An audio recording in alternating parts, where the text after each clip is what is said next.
Hi, and welcome to The Gist. The beloved Canadian literary character Anne of Green Gables famously said, "I'm so glad to live in a world where there are Octobers." I, for one, agree with Anne. October is a wonderful month, an in-between time where the cooler fall air means wearing cozy sweaters, drinking hot cocoa, and sitting by the fire watching the leaves change color.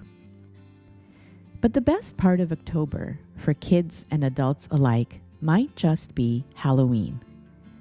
An opportunity to dress up and be someone else for a day.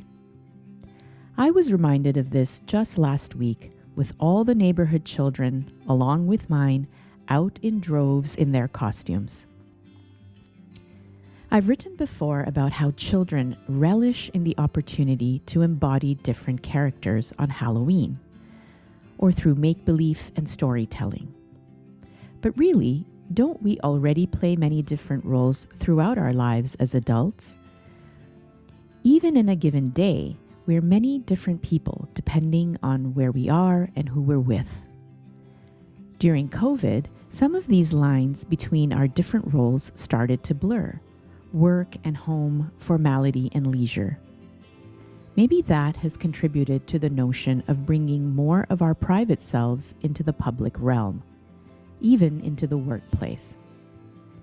So as we say goodbye to October and usher in a new month, it's helpful to reflect on what an authentic self really means, and if it exists at all in any consistent way, or does it remain ever-changing? Both The Economist and The New York Times have written recently about the idea of bringing your whole self to work and the perils of doing so. They argue that on the whole, maintaining a separation between your professional and personal selves is beneficial. And they point out the downsides of oversharing in the workplace, an environment in which it may not be beneficial or appropriate to delve into the details of our problems and triumphs outside of work. At the same time, sharing allows us to connect on a human level, whether we're at work or otherwise. In fact, research into social bonding has shown that allowing ourselves to be genuine and vulnerable in front of people leads to a stronger sense of connection through the stories and experiences we share. Certainly, close relationships cannot thrive unless we're honest about who we are and feel safe to let our true selves show.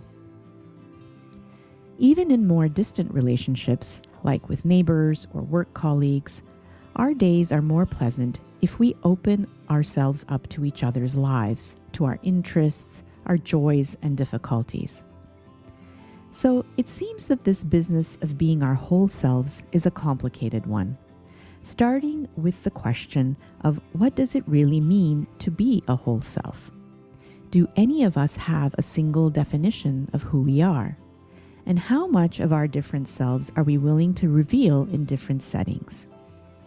Even within our most intimate relationships, all of us need space to ourselves to enjoy the privacy of our own thoughts.